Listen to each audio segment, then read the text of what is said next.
Olá, pessoal. Nessa prática, nós vamos estar simulando aqui, realizando um experimento de ligação de uma carga RLC série, configuração em série.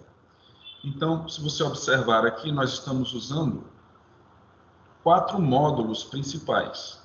O módulo da fonte, onde nós estamos usando apenas a fase A e o neutro, que é um circuito CA monofásico. Estamos usando o módulo de medidas.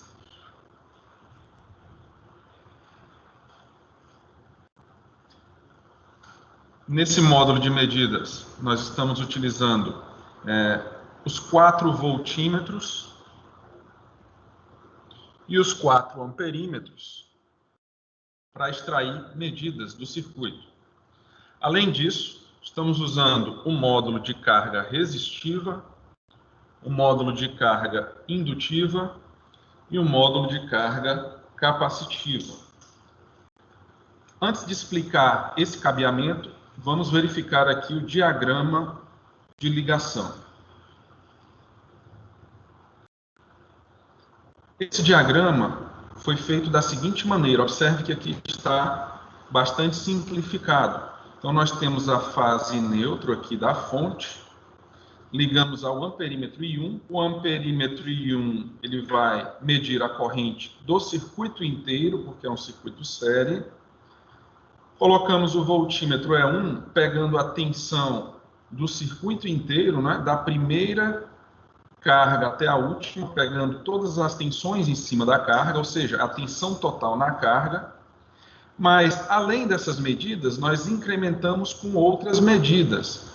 Nós vamos pegar a tensão E2 na resistência, com a corrente aqui na resistência também, a tensão E3 na reatância indutiva, com a corrente passando pela reatância indutiva, a tensão E4 na reatância capacitiva, com a corrente passando na reatância capacitiva. Então, nós temos E1, a tensão total da carga, E2, tensão na resistência, E3, tensão na reatância indutiva, E4, tensão na reatância capacitiva. A corrente repetida aqui em cada um dos elementos para a gente fazer as ligações. Vamos voltar aqui para o setup do circuito. No setup do circuito, nós temos a seguinte ligação. Então, tensão de fase, aqui, vindo para o amperímetro I1. Do amperímetro I1, jampeado para o amperímetro I2. Do amperímetro I2, jampeado para o amperímetro I3. E do amperímetro I3, jampeado para o amperímetro I4. Para garantir que todos os amperímetros vão estar fazendo a mesma medida da corrente I1. Então, eu coloquei 4 amperímetros em série, mas esses 4 amperímetros, eles vão medir a mesma corrente, é só para fins de simplificação da análise dos medidores. Então, a partir da saída do amperímetro, vamos lá para a carga resistiva. A carga resistiva, se você observar em cima, ela está jampeada e embaixo também, colocando todos os resistores em paralelo. A saída dessa carga resistiva, a partir desse cabo, fica em série com a carga indutiva, que também está jampeada embaixo e jampeada em cima, colocando todos os indutores em paralelo. A saída, da carga indutiva está jampeada com a carga capacitiva. E a carga capacitiva está também jampeada, colocando todos os capacitores em paralelo.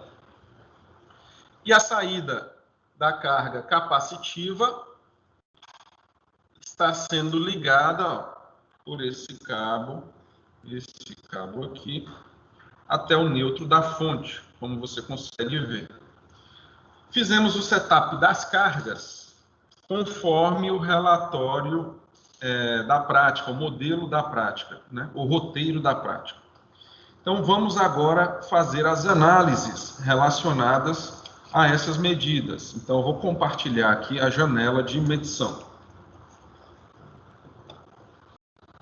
Então, aqui nós temos a janela de medição. Observe aqui que nós temos a tensão de entrada, 218 aproximadamente volts. A corrente de entrada, 0,58 aproximadamente amperes, 0,58 amperes. E aqui nós, com esse multimedidor presente aqui no kit, nós conseguimos medir, por exemplo, os valores totais de impedância. Então, esse medidor aqui, o M7, vai me dar, por exemplo, que entre E1 e I1, que é a tensão total e corrente total, eu tenho uma resistência de 310 ohms. Tenho uma reatância de menos 210 ohms. E tenho uma impedância de 375,2 ohms. Isso analisando tensão E1 e corrente I1, ou seja, tensão e corrente total do circuito. Eu tenho esses valores de resistência, reatância e impedância total.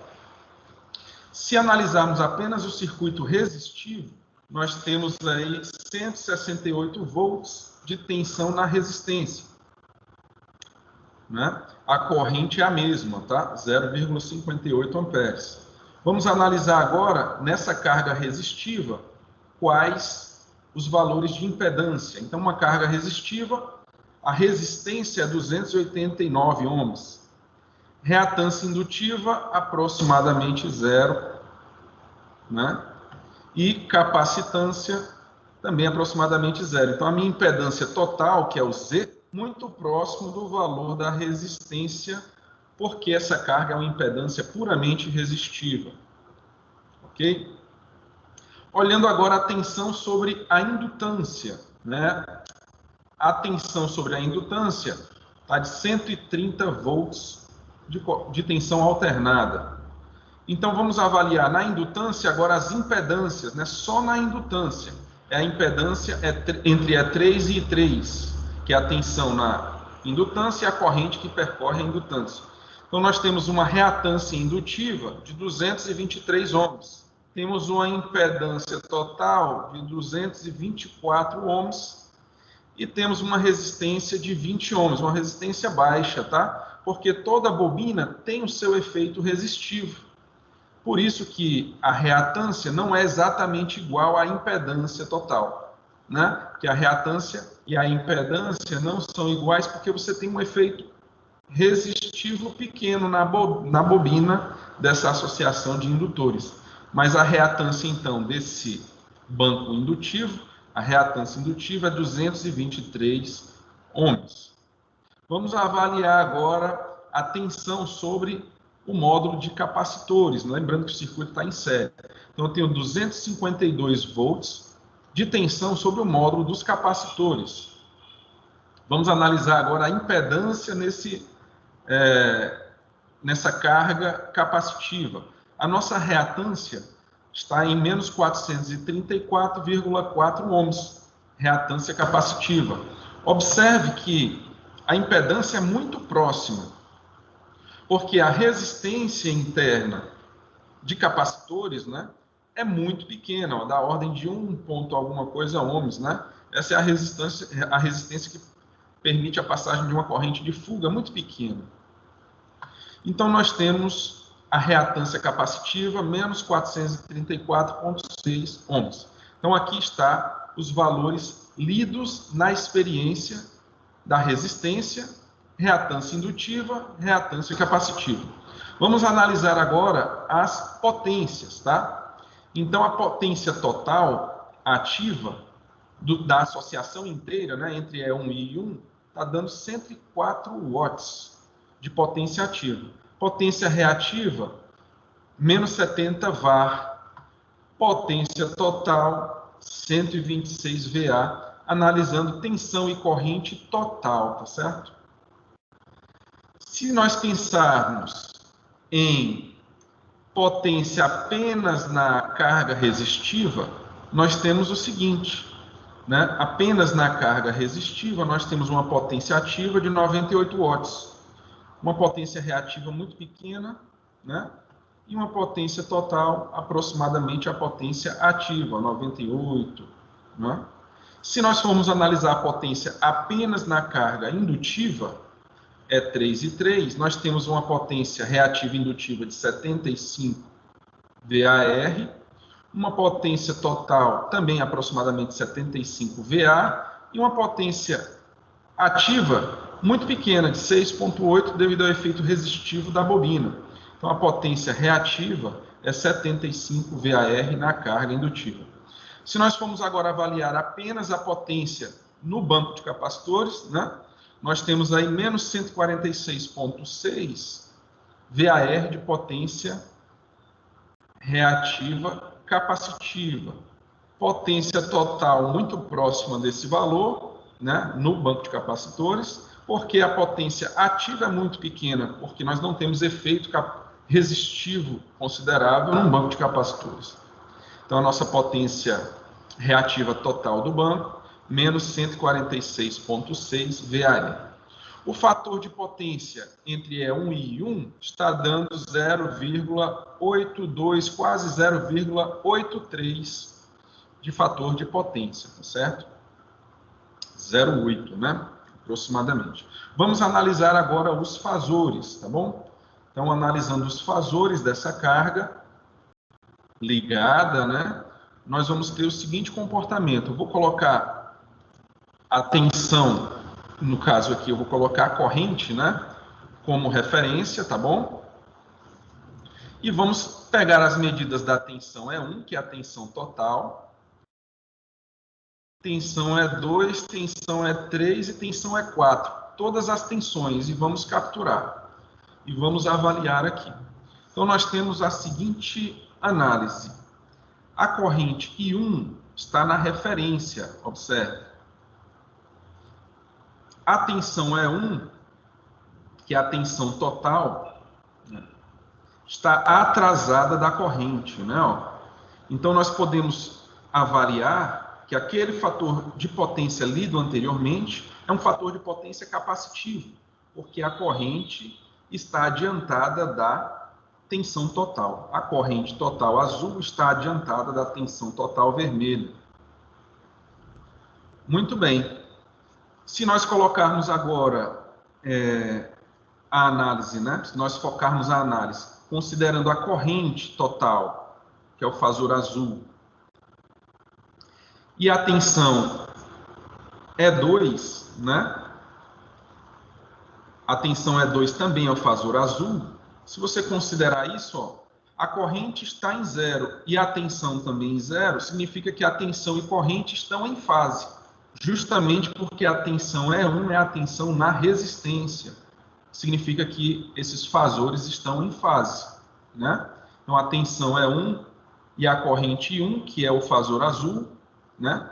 Aqui você não consegue ver os dois fasores porque eles estão superpostos um sobre o outro, tá? Mas eles estão nessa mesma posição do fasor azul. Então, estão em fase. Se agora a gente analisar a tensão E3, que é a tensão em cima da indutância, é o fasor branco. Então, a tensão na indutância, ó, está adiantada da corrente total, ou da corrente na indutância, que é a mesma, no circuito em série. Então, nós podemos ver que não é exatamente 90 graus, né? A corrente não está atrasada da tensão de exatamente 90 graus, porque nós temos um efeito resistivo na bobina. Mas nós percebemos que é muito próximo de 90 graus.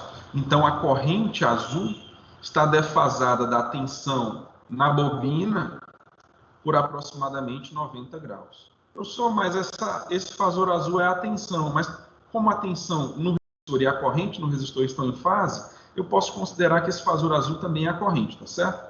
Vamos analisar agora